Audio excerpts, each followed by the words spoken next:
Hello, Canucks fans. Welcome back to another episode of Canucks Conversation, which is brought to you by Bet365. Open an account with Bet365 today and bet on a huge range of markets. Whatever the moment, it's never ordinary at Bet365. Be sure to use code NATION when you sign up for an account. My name is Dave Quadrelli. I am joined by Harmon Dial. It is Canucks Conversation. It is a Thursday edition of Canucks Conversation, and I say this every show, but I really mean it this time.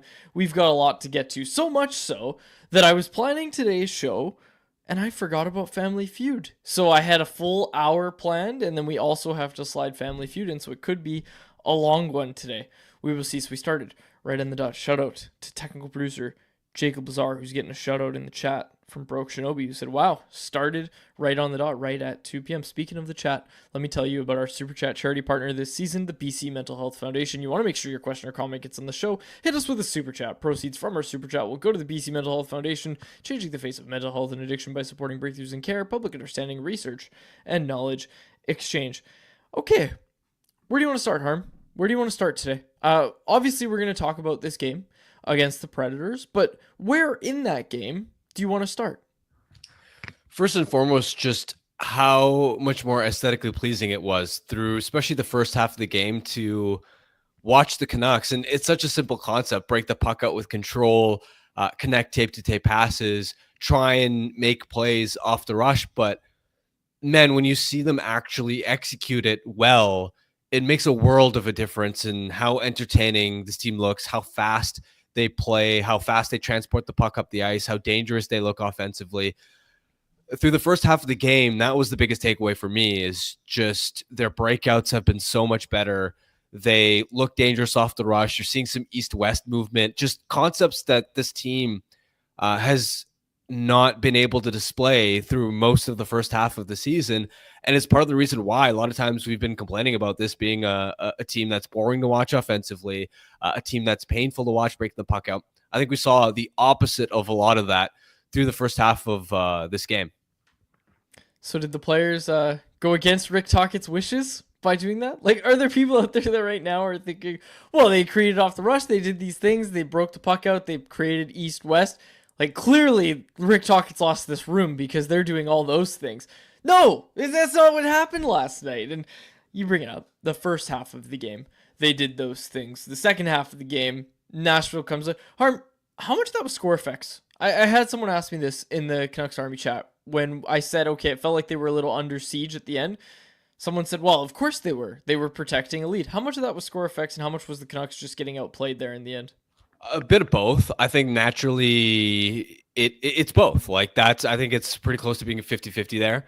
When you have a lead that you're protecting in the second half of a game, as much as everybody wants to say, keep your foot on the gas, keep doing the exact same things that you did to build the lead in the first place, it's human nature. And when you watch teams around the league, even some of the ones that defend leads the best, they do sometimes end up under siege. Now, I also think the Canucks still could have executed better within those parameters. I think they gave up a lot of opportunities, and that's where credit to Thatcher Demko. This was his best start of the season. He bailed them out in a game where, even when we discussed the first half, I think it is fair to point out and give Demko his flowers, because it wasn't just the Canucks generating chances.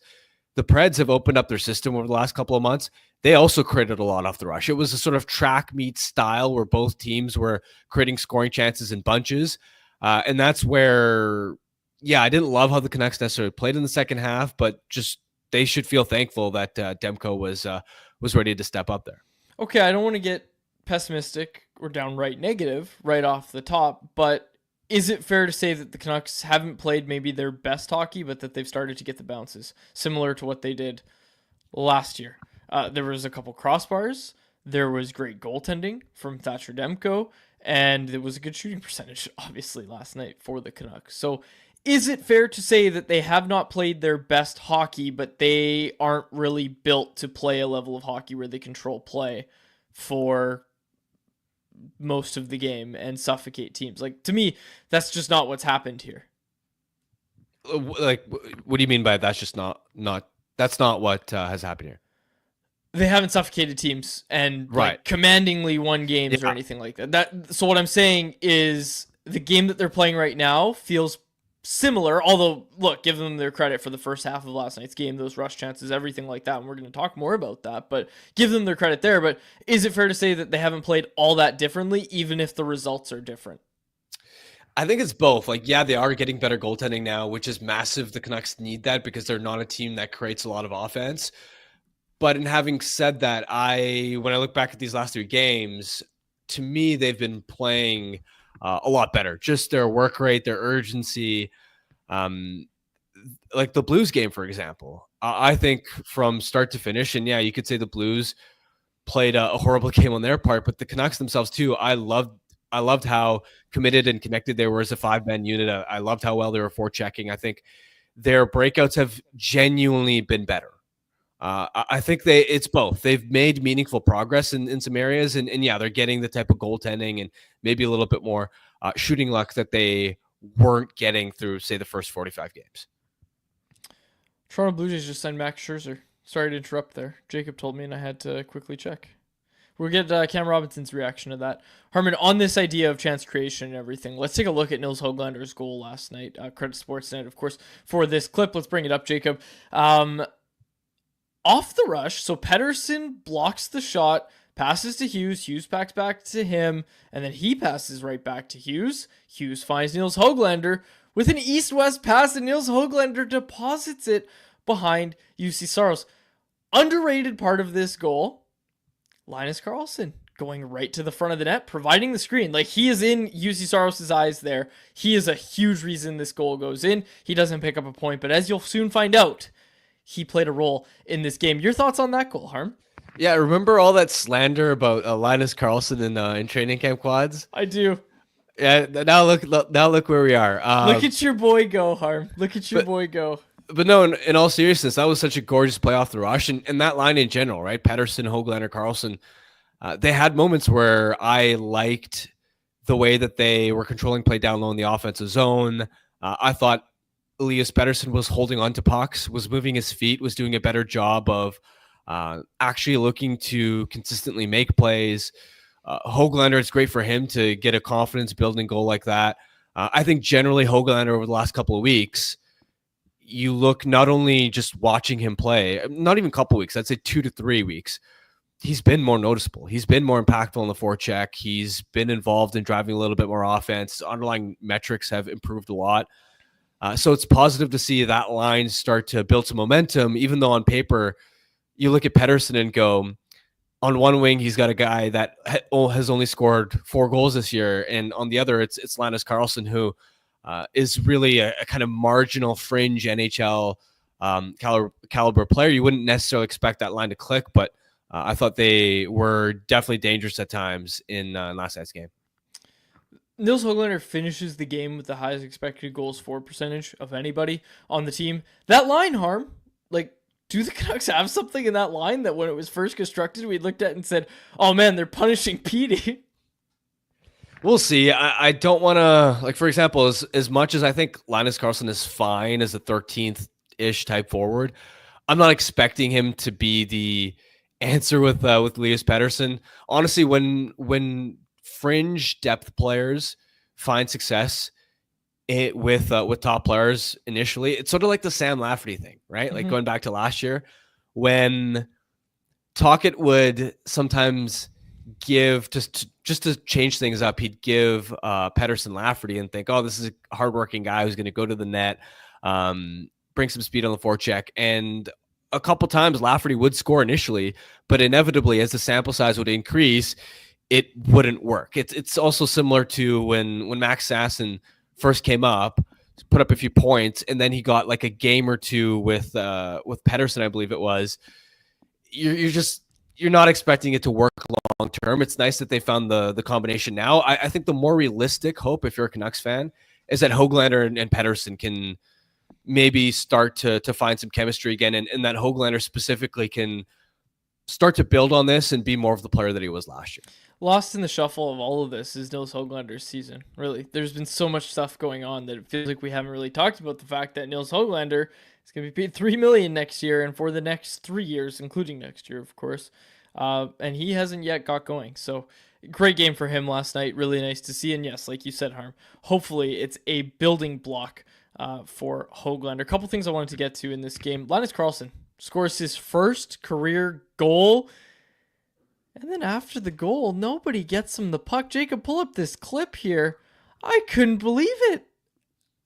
Like, first of all, Tyler Myers, phenomenal play. Obviously, Tyler Myers is pushing his way into the Norris conversation right before our eyes. But the ref, or the linesman, picks up the puck, tries to hand it to Hoglander, tries to hand it to Petey. Then Myers skates by. Then it looks like Quinn Hughes skates by. Nobody gets him the puck. I can only ask, is Linus Carlson on Team Miller? Yeah, I don't know what was going on there. Maybe they didn't realize that it was Carlson's first goal. I mean, I'll be honest, it hadn't quite registered that, oh, that's his first goal in the NHL, just because I feel like he's played quite a few games since last season. Okay, without looking, has Guillaume Brisebois scored an NHL goal? Because I think it's the same principle. No. I think it's the same phenomenon. I think people don't know. I think he's scored one. I think he has scored one. But this is my point. If he's got one goal. He's got one goal. He does. But if I were Guillaume Brisebois' teammate and he scored a goal, I might go get the puck because I'm like, well, I don't remember his goal. I just guessed he has one goal. One career goal he has. And it came in the 2022-23 season. And me telling you that, I still can't be like, oh yeah, I remember that. I remember when that goal must have been like a fluttering point shot. Yeah. I can't remember. And people in the chat were guessing if Guillaume Brisebois has a goal in his career, and there's people who say no, yes, no. Like, people don't know. So I give them a pass. I think it's the same sort of principle with Carlson. Somebody go find it. We're not going to look it up right now. Somebody go find it. When Guillaume Brisebois scored his first goal. Do we have Cam yet, Jacob? No, not yet. Okay. Waiting on Cam Robinson. He'll join us. Before that... Quad, you cut out there, by the way. Your connection was very poor, so... Still got me? You're good now, yes. Thatcher Demko. We talked about him starting yesterday, and our poll question yesterday was about him starting over Lankinen. Most people disagreed with the decision. Demko comes in, has unequivocally his best start of the season. And again, not to take a victory lap. I don't like doing that, but... Did I not call it? I like doing that. Bit? The biggest lie ever told on the show. Did I not call it a bit though? I don't like taking victory laps. Did I not call it though? With Thatcher Demko, you've got to give this guy some chances. Oh, come on. You cannot take a victory lap for that. He has one good game. And by the way, you were saying give him a run right before he proceeded to struggle through 4 straight starts. Okay. So keep with him. Stay with him. You can take a victory lap because if he sustains this level of play through the remainder of the season, and you can tell all the people who were immediately writing him off and saying he's cooked, that I told you he's not cooked, and I'm still a believer in the goaltender. But you can't take that victory lap after one game. All right, I think last night shows you he's not cooked. My personal opinion, but I've said he's not cooked for a while now, so. It's all good. It's all good. I'll bear this cross for now. Let me text Cam. Make sure he's still joining. That would free up the show a bit if Cam just no-showed, but I texted Cam. We'll see if Cam is gonna join us. I'm excited to chat with Cam Robinson. But let's introduce our poll question. It is brought to you by HSBC Sevens. Our poll question brought to you by HSBC Vancouver Sevens, where high caliber rugby and the ultimate party weekend collide. SVNS is Western Canada's largest sporting event, and this year is the 10th anniversary of the event. From February 21st to 23rd, BC Place is the place to be. Grab your friends and your best costume and come on down for the best party in town. Tickets are on sale now at vansevens.com, starting from just $45 per day. vansevens.com. Okay. Cam says he's joining, so we're going to get Cam soon. I'm excited. What's our poll question, Jacob? I forgot it. I tweeted it. I don't remember what it is. Oh, yeah, and I want to talk to Cam about this, too. Are you bothered by the fact that Quinn Hughes wasn't named an alternate captain for Team USA at the Four Nations face-off? In case you missed it, folks, Austin Matthews was named the captain, Charlie McAvoy and Matthew Tkachuk named the alternate captains. 37% of voters say yes, 63% say no. I am doing my best not to be bothered by this because it really doesn't matter. I'm doing my absolute best to not be bothered by this, but Like, I saw Cody Severson pointed this out as well. If we could pull up his tweet, Jacob. He tweeted this out as well, that only one of these guys, only one of these Sorry, I was going through. I don't okay. have his tweet, so It's okay. Yeah. It's okay. I'll pull it up. So basically what Cody was saying is that only one of these guys on this team, he's the only player that has captained his respective NHL team to a playoff series win. Doesn't even get a look. I'm trying not to be bothered by this. I'm trying my best not to be bothered by this, but yeah, it just, I don't know. It bothers me. Bothers me, man. If I was the Americans, I would have given Hughes an A for sure, especially over McAvoy. But I don't think Quinn really cares, and ultimately, it's not a big deal. Who cares who the alternate captain is in such a short tournament? Me. What matters is Quinn's actual ice time, his actual deployment, and you better be using him like the number one defenseman for like 25 minutes a night. That matters and carries a lot more stakes than whether he gets the nod as far as an A on his jersey or not. Especially one thing I was thinking too was after carrying so much weight and pressure and having to put out so many fires, presumably in the Canucks locker room as a captain this year, don't you think it's kind of nice for Quinn to join a team and not have to bear leadership responsibilities, to just focus on hockey? I guess, but I think it's also fair to look at it in the sense of this is another case of Quinn Hughes getting disrespected by people who don't know who cares, well man? enough. Okay, fair enough. I also think, yeah, like I said, I'm trying not to care. I'm trying not to care. I'm just doing it unsuccessfully. At this point, around the league, just seeing how much coverage Quinn gets on national broadcasts, how much he's praised not only for his elite offensive ability, but also how well he defends. He, in my mind, I've seen so many people throwing out his name outside of Vancouver as part of the Hart Trophy conversation. I don't think anybody's disrespecting Quinn Hughes. That's fair. That's fair. We're going to talk about Quinn Hughes with our guest today, Cam Robinson, who is brought to you by Pacific Toyota Dealers, who want to tell you about the 100% electric Toyota BZ4X. The BZ4X is packed with all the things you want in an SUV, like the room to fit all your family, friends, hockey bags, and whatever else you've got. And of course, the BZ4X is backed by the peace of mind that comes with knowing you're driving a Toyota. When you choose the BZ4X, you can get up to $12,500 in rebates and incentives, and now you can finance a 2024 BZ4X from 0.19% APR for 36 months. Visit shoptoyota.ca or your local Pacific Toyota dealer today. Cam Robinson joins now. Cam Robinson of Elite Prospects. Cam, I just said to Harmon, I'm trying my best not to be bothered by Quinn Hughes not being named an alternate for Team USA, but I'm doing it pretty unsuccessfully. Just your reaction to that announcement today. I'm livid. I will not be sleeping tonight. No, I'm not. I of course, the first thing is like, what? Really? Like my first thought was Charlie Mack. I mean, but I tweeted it out there. You don't need a letter on your sweater to be a leader in the dressing room, right? And all these teams are chock full of leaders, guys who wear the C, guys who wear the A for their club teams. It's a short tournament. It would have been nice for him. But at the same time, I mean, like with all the drama that's been going on in Vancouver in the dressing room, it's his first year. Like he has to wear that a little bit. That's his room. So maybe it'll be nice not to have to be the first guy out answering questions or one of the first guys out there answering questions after if they lose a game to Canada or something. He can kind of fade away into the background. But, at the same time, I fully expect him to be their best player. So it will be a little funny when their best player doesn't even have a letter, but that's okay. Cam, there's been so many storylines around the Canucks lately.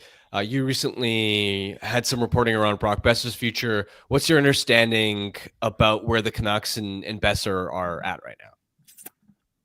I mean, I reported it there is that teams were offering this up to me is that they fully expect that he'll be available at the deadline. And I mean, like, that's not a big surprise. The only reason that this market hasn't been focused on it is because of everything else that's been going on. All the other noise, right? Is that if you had a guy like Brock Besser, someone scored 40 goals last year, perennial 30-goal threat, with an expiring contract, and it's been quiet on the negotiation front. Patrick Alvin saying we're still assessing. Some players played 500 games in a Canucks uniform. Like, what are you assessing? Like, you're not assessing the player anymore. You're assessing where the team is at. And I think everybody, it's plain as day where the team is at, and they're not a Stanley Cup contender at this time. So one of two things is going to happen. I think I think the most likely thing is that they kind of do what they're doing, where they win a couple, lose a couple, whatever. They put him up on the market and they deal him at the deadline. Or they get hot, things start to go the right direction for them, and they decide to use him as their own rental, a free rental, go for their playoff run, and then he goes to free agency, and teams are kind of lining up to offer him a 7-year deal. Because I think there are a good number of teams that would be happy to give him a 7 or an 8-year deal if they traded for him. And it doesn't appear that the Canucks are one of those teams. I think that they would be more comfortable, not coming out of the Canucks or anything like that. But I had someone tell me that it seems that they are more comfortable offering him serious money on short term. So a 3 or a 4-year deal at that $8 million price tag or whatever, starting with an 8. But for Brock, that doesn't make sense for him, right? Like, this is his last chance to pay a big time contract and really get his bag. I do. I think his time in Vancouver is short, and it's sad for me because I'm a big fan of Brock Besser, but he's my son's favorite player, and so and he's going to be heartbroken when he does leave. Do you agree with the Canucks' potential approach there if they go down the path of not extending Besser and instead flipping him at the deadline, as opposed to re-signing him, considering the success he's had here, being a clutch playoff performer? It's a tough balancing act because on the one hand he's been such a good goal scorer for them, and they need that type of player moving forward. But you also look at the type of contract he's likely to command. You're talking about cap hit that starts with an 8 on a 7-year deal. Do you agree with the organization's potential line of thinking here to trade him instead of extending him? I see both sides of it. I do. I understand that he's not necessarily like a play driver, right? He's not Jake Gensel. So as someone who's scored 40 and consistently looks like he's going to score 40 and he's going to get that huge, $8-9 million price tag on a long-term deal. But at the same time, the cap is rising. We know it's going to go up next year. The forecast is that it's going to continue to go up. So you're going to have some more money to work with.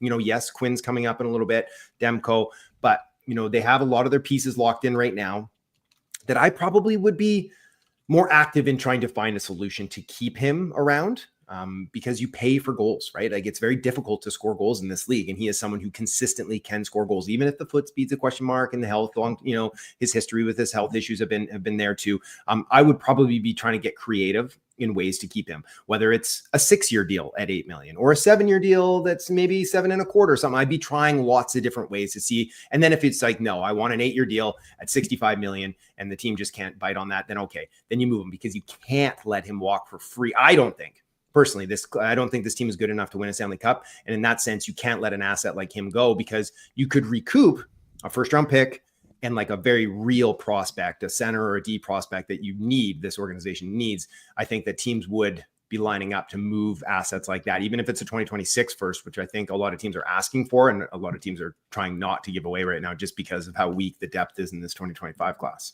Yeah, and I mean, the thing we've been saying for a while now, Cam, especially once we see the Mikko Rantanen trade, is trading Brock Besser doesn't mean you're tanking or you're saying we're going to rebuild. Like, that's not what the Colorado Avalanche are doing, but they parted ways with a pending UFA that they didn't think they were going to be able to sign. So, I like your logic. I have been saying it for a while now. I think that's probably the road that they'll go down.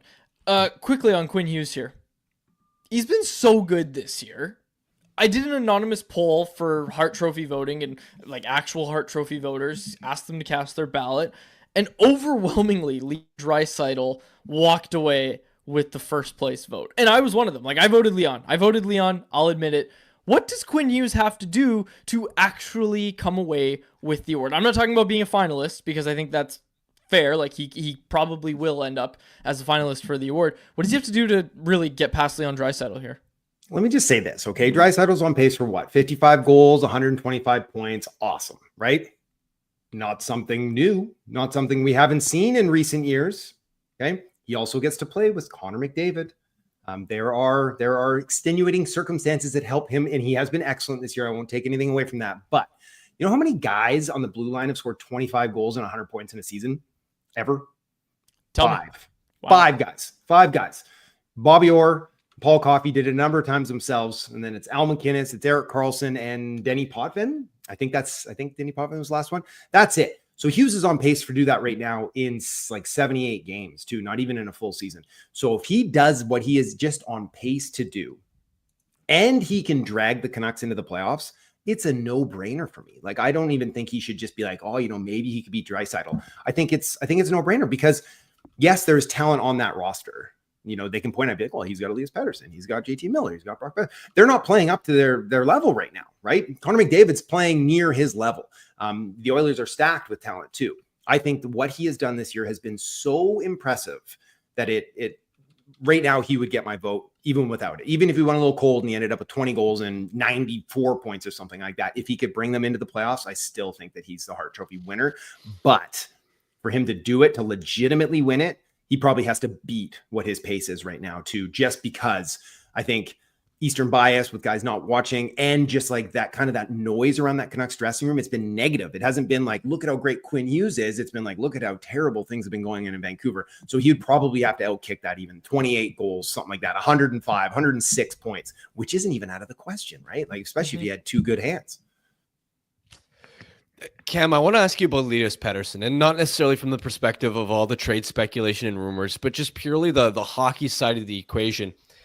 It's so fascinating to me because through his early 20s, he's proven to be like a 90 to 100 point centerman who can also drive really strong two-way results. And yet the stretch he's had now where he's struggling, this isn't like a 20, 30, 40 game slump. We're talking about since last year's All-Star break, a full 12 months where he hasn't even come anywhere close to playing at the caliber of a number one centerman. Where are you at with Pettersson's game, his potential? What's your confidence level that he can get back to being that 90 to 100 point guy who can also drive really high-end two-way results? I was pretty confident coming into the season that I thought he was going to clap back. I thought he was going to come in and it was going to be like, hey, like, yeah, I didn't play well down the stretch and in the playoffs. And now I'm back and I'm going to assert myself as that number one, take the summer, heal up from that tendonitis. And it hasn't happened yet. And I think a lot of that is what's going on in the dressing room. I think that has played a role for sure. I do really wonder about that tendonitis, how it is, because when you look at like his NHL edge numbers on his skating speed, like last year, his bursts were like some of the top in the league and he had that great high end speed too. And now it's like bottom third of the league. And like, you just don't forget how to skate at 26 years old. So I do wonder about that. And that's not something that really gets better quickly either, or maybe ever. I'm not sure about his specific condition, but I do think at 26 years old, and that there's probably 31 teams in the league that believe he can get back to that level, because the interest in him on the trade market is, supreme, and teams are still willing to pay what he is as a career player, not what he has been the last 12 months. So they still see him as basically what you said, Harm, is that he's a 26-year-old number one center who's played at a point a game since he stepped into the league as a 19-year-old. He has the 100-point season. He has 90-point season. He can play at a Selke level. So teams believe that they can get him back to that level. And I believe that he can get back to that level too. I think he's a little enigmatic. I think he can get inside his own head sometimes. He needs someone to light a fire under him, and maybe that person's not supposed to be JT Miller, but he needs something. He needs that boost, or he needs to get that confidence rolling, and things need to get going right for him for that to work. Maybe that's a different motivator behind the bench. I'm not sure, but you're paying the guy 11.6. At the end of the day, he does have to produce. It can't just be like great shot block, great two-way effort, 55 points. That's not going to move the needle. So it is up to him to get out of this. But I would still have a lot more patience. And, if we're sitting here in another 12 months, then my response might be different. Cam, what was your reaction to the Jim Rutherford article from Gary Mason? I mean, it was nothing new. It just, everybody's saying like, oh, he said the quiet part out loud, but it's like, and he's ruining the trade value of some of his players here. Everybody in the league knew exactly what was going on. They've known it for a while, right? The Canucks knew it. They signed both those players anyways, hoping that they could just be mature adults and move past it. And, you don't have to be best friends to be teammates and be in the same locker room. But I think from my perspective is that it's kind of, I think it was maybe his last hope at being like, figure it out, guys. Like this is going to happen. One of you's getting traded. Both of you are getting traded. We're worried we're going to lose Quinn at the end of this anyways. Just shut your mouths and win some hockey games and things might get better. If you play well, things might get better. And I think that I took that as kind of the last ditch hope that maybe we could keep this core together if everyone can just start winning and just put all this stuff in the rearview mirror, and winning solves so many problems.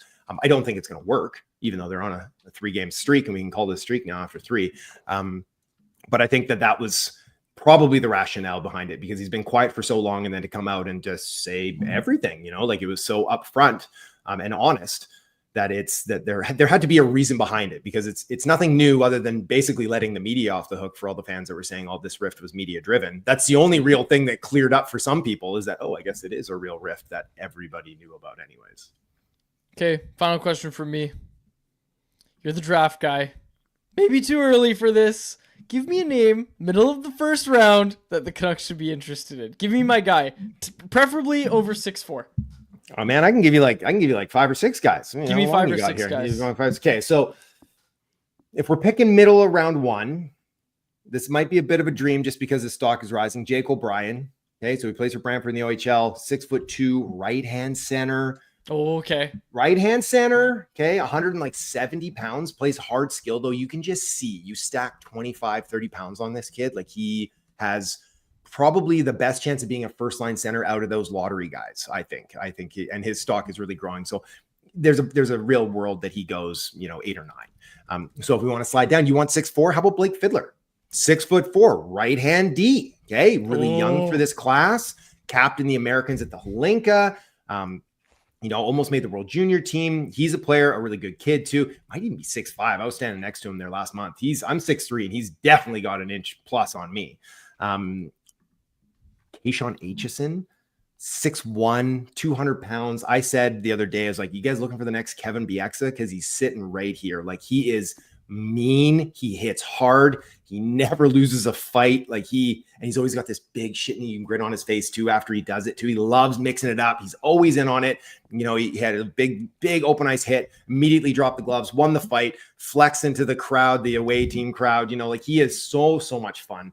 I love him as a kid too. Just a great personality on him. Not the biggest one, but I think he's got enough skill to be a top 4 long term.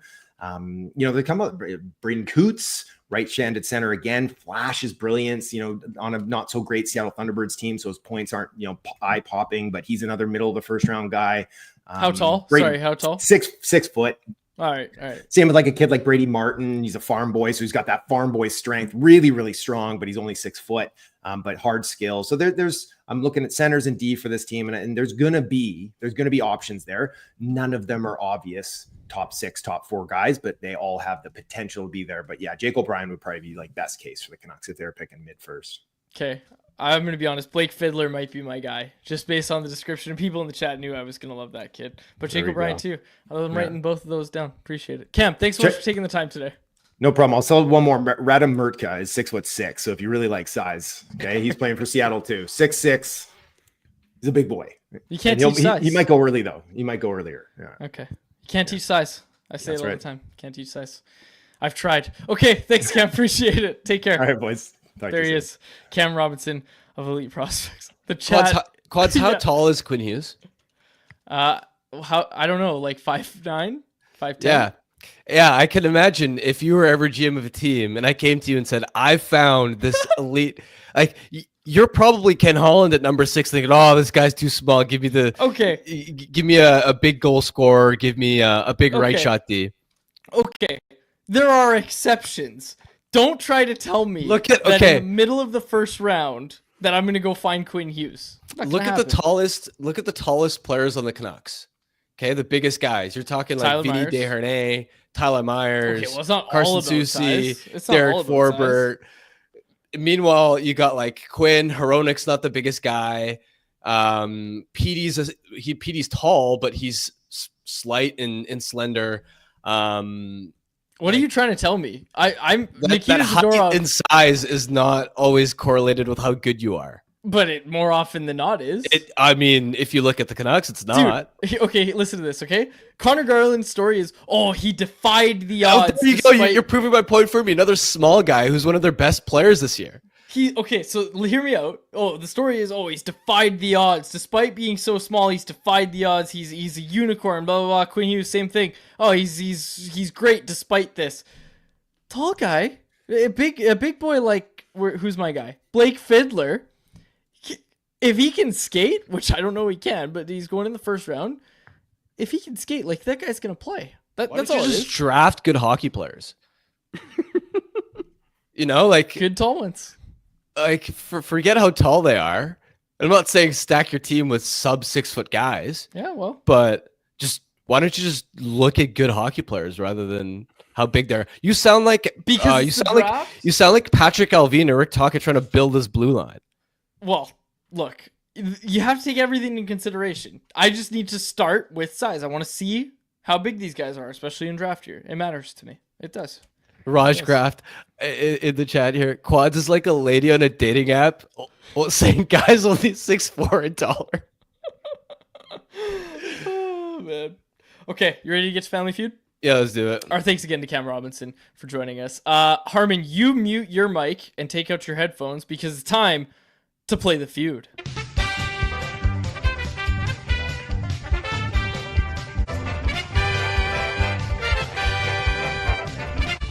I'm your man, Jacob Lazar, and it is once again time for Canucks Conversation Family Feud.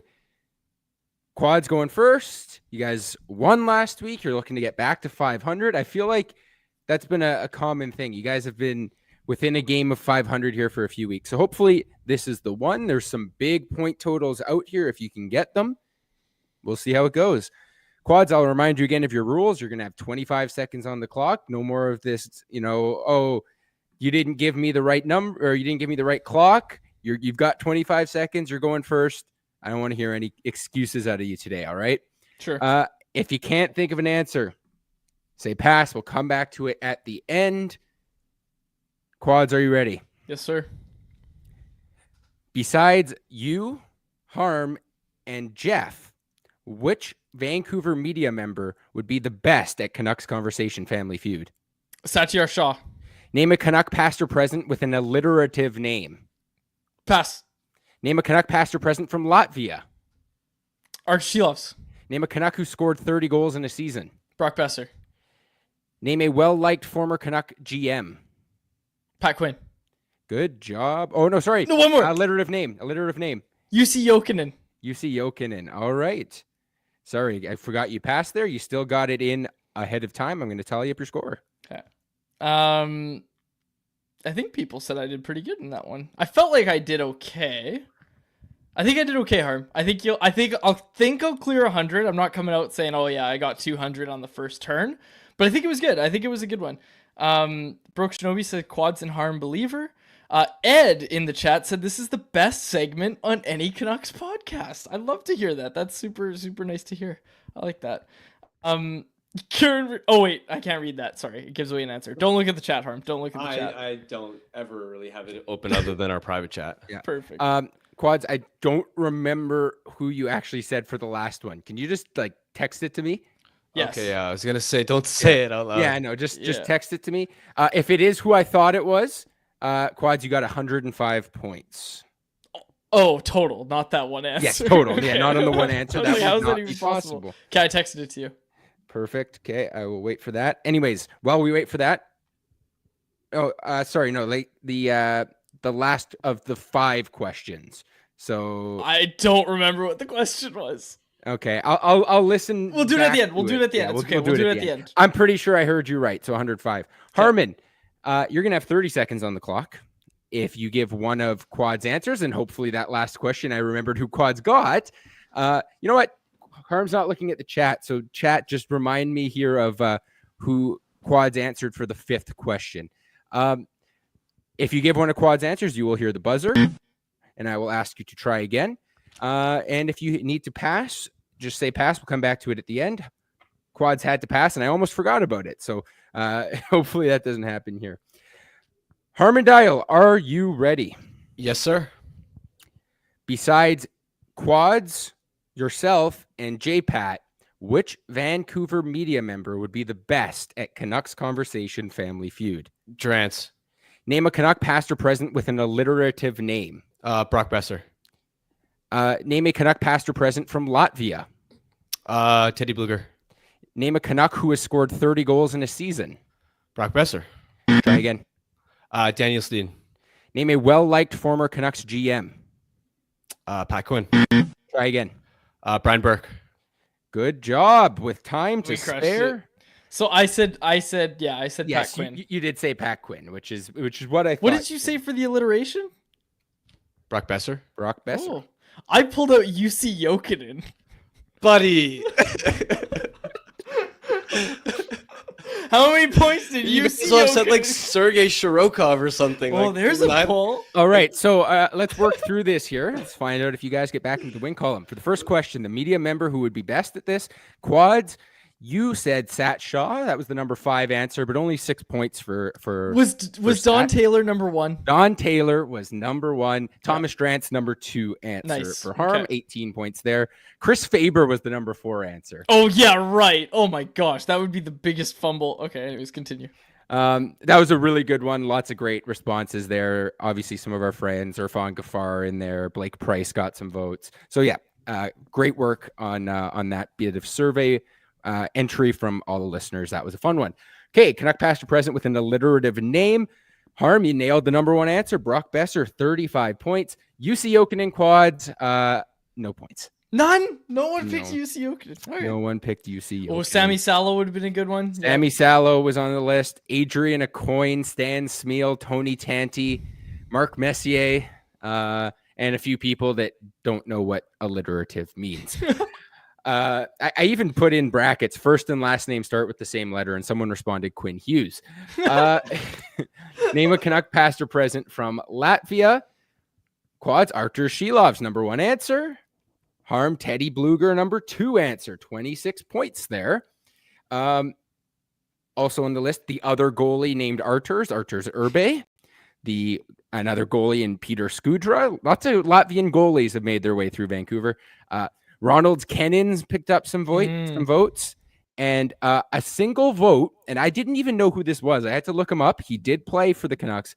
Herberts Vasilyevs. Never heard of him. Never heard of him. He played in the early 2000s, and he was only in North America for a few years. But a great pull from the one person who submitted Herberts. That's great. Name a Canuck who scored 30-plus goals in a season. Harm, Quads, you answered Brock Besser for that one. That was 20 points. Harm, you answered Daniel Sedin. 15 points for Daniel Sedin. That brings your total to 198 points.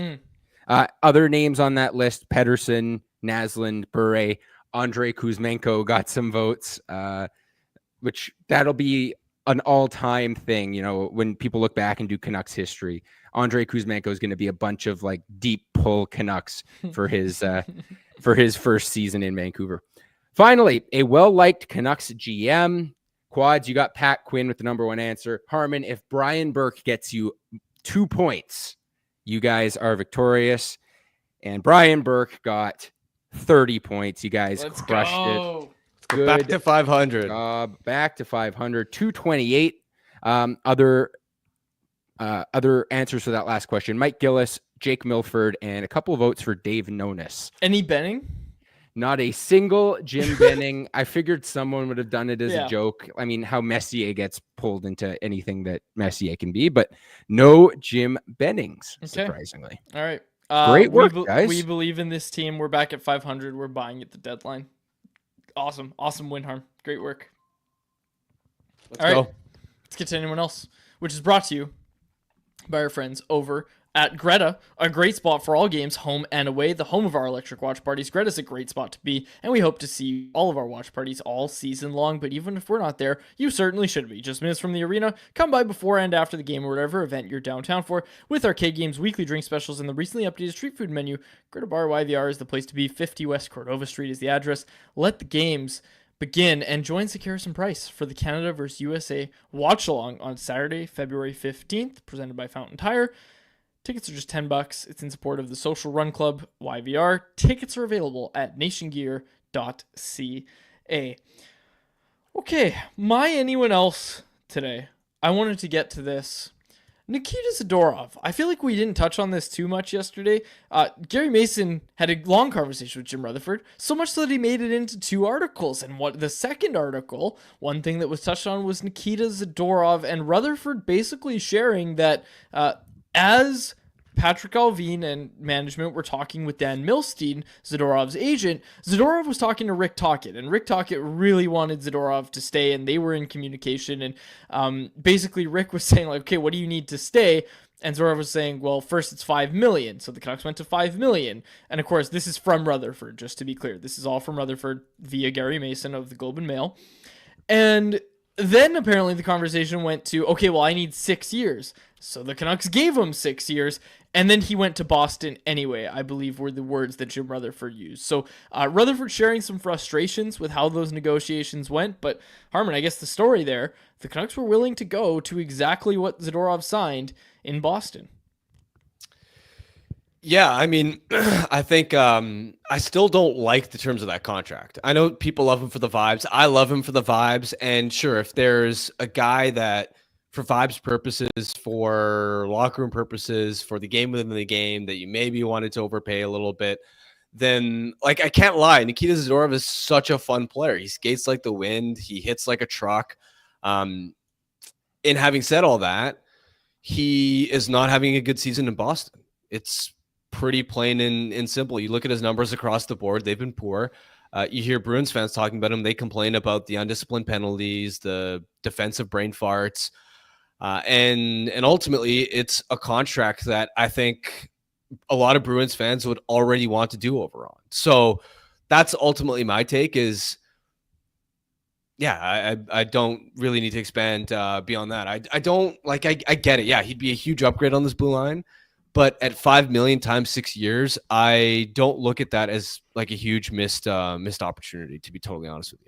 I think we'll look differently on it when the cap is over 100 million or whatever the cap increase is. I miss Zadorov. I've said it a few times. I'd sign that contract. I don't care. Everybody gets one bad contract. I'd rather have one than three. So, yeah, I like me some Nikita Zadorov, obviously. We talk about it all the time.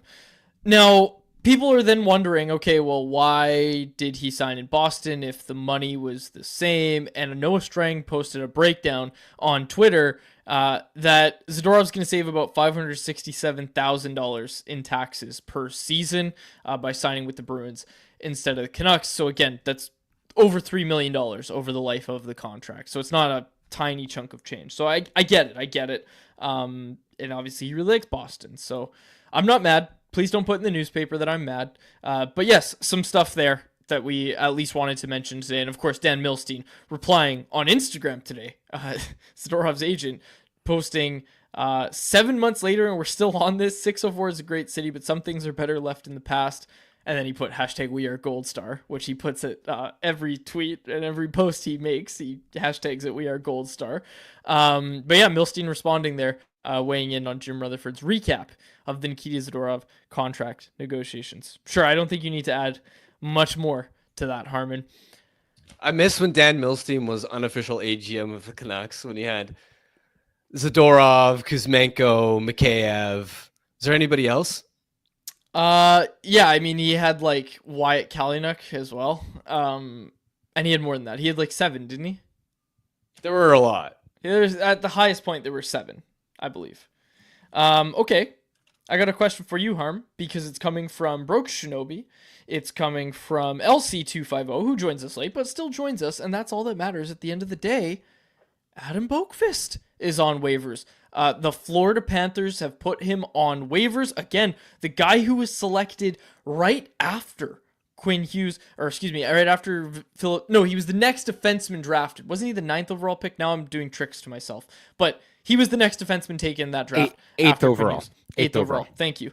Adam Bokvist hits waivers today, Harm. So yes, taken right after Quinn Hughes. Now, I ask you this. I was asked, does he clear the Brandstrom bar? And I said, yes, he does. Not only does he clear that bar, he also clears the Juleson bar.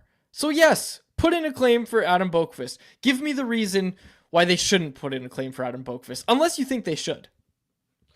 Well, because Tocchet's never going to trust him. I thought you might say that. He's not too dissimilar from Brandstrom now. The right-handedness, yes, it's nice. But I also think it's a red flag when the Florida Panthers, who've been the best team in the NHL at taking project defensemen and getting the absolute best out of them, that they weren't able to get anything out of Adam Bokvist. that's a pretty concerning red flag to me. And ultimately, Bokvist, the appeal of him is as like a power play quarterback type, right? A guy that you use in sheltered offensive situations. He doesn't really bring enough at 5-on-5, I think. And again, the bigger point, I don't think this coaching staff would ever really trust him defensively. He's not like, he's listed at 6 feet, but he is a slight defenseman. Okay. I'm going to play matchmaker. I think the Montreal Canadiens are going to claim him ultimately. They just lost Caden Gooley as well. Actually, what happened to Gooley, Jacob? What actually happened to him? I don't know. I haven't watched a Habs game in about a week, so it's a laxated quad, I think. So that would be a skate coming up. I think obviously. his own skate, as he was falling, like he clipped himself. Okay, well, he's going to be out for a while. I wonder if they're the team that puts in a claim on Bokvist. I don't know who else is out there he's going to get claimed. He's not going to go down to the AHL. Like, there's no way he gets through waivers, in my mind. He still has that first-round pick pedigree. High first-round pick pedigree. I think someone's going to take a chance on him. Conversation in the chat. The next Gustav Forsling? Question mark, question mark, question mark. Not quite. Not quite, I don't think. If the Panthers say no, I don't think he is the next Gustav Forsling.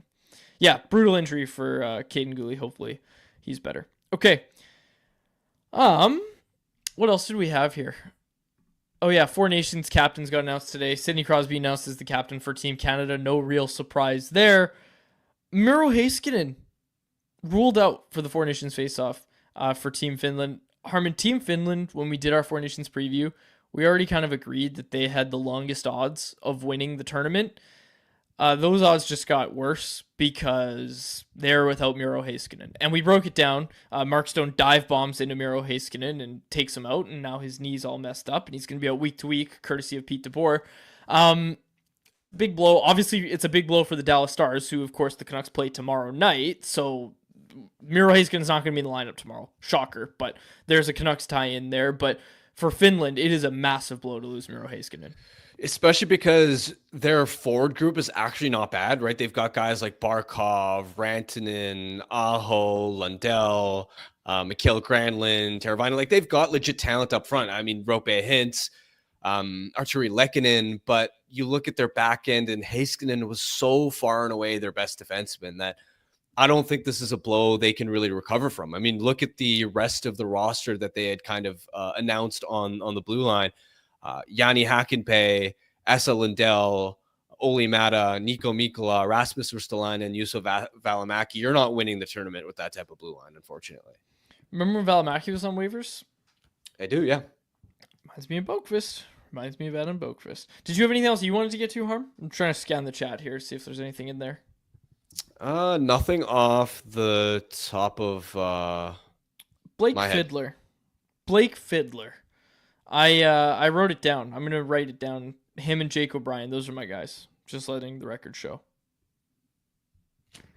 Your guys via Cam Robinson. Via Cam Robinson. That's right. How honestly, I'm gonna ask you, how do you think most media members get their guy when it comes to draft? Do you think people are really scouring through draft tape, or do they talk to someone they trust?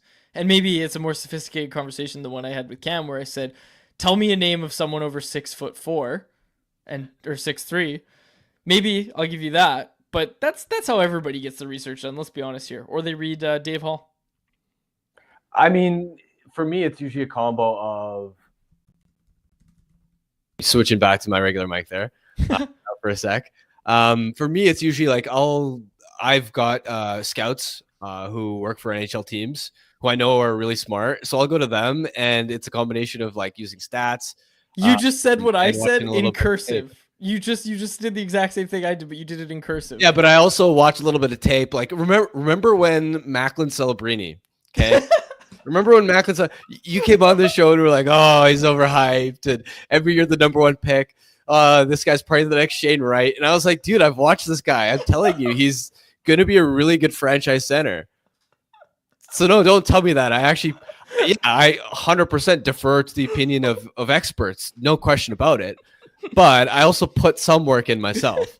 All right, I'll go watch Blake Fiddler highlight reel on the show tomorrow. Book it. Write it down, Jacob. I'm gonna get it done. I'll put some highlights together. I'll put my own trademark and music on it as well. You know, in 2018, it's actually insane. I haven't done as much draft prep, like going back to that draft, but I remember watching, like, I think I watched 20 full games of both like Evan Bouchard and Noah Dobson to figure out which right shot defenseman would be better for the Canucks to take, because at that time the thought process was Quinn Hughes wasn't even going to be available at number 7.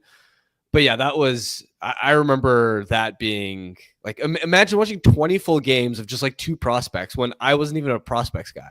Well, who did you land on? I landed on Dobson. I liked both, but I looked at Bouchard's defensive game and lack of foot speed and went, Bouchard's probably going to be the defenseman who puts up a little bit more points and is more of like the traditional power play quarterback type. But I thought Dobson would be the better all-around defenseman. Ultimately, it doesn't really matter at this point because they're basically both kind of like fringe number 1 defensemen. Mm-hmm. Do you know what draft prep I've always done? And you know what? I regret not doing enough of it last year, but the early years, I was looking in like the late rounds at goaltenders. And do you remember when I just absolutely nailed it 2 years in a row? I was like, I bet the Canucks like Joel Blomqvist. And then it came out that they like Joel Blomqvist. And then I said, I bet they like Aku Koskinen. And they draft Koskinen.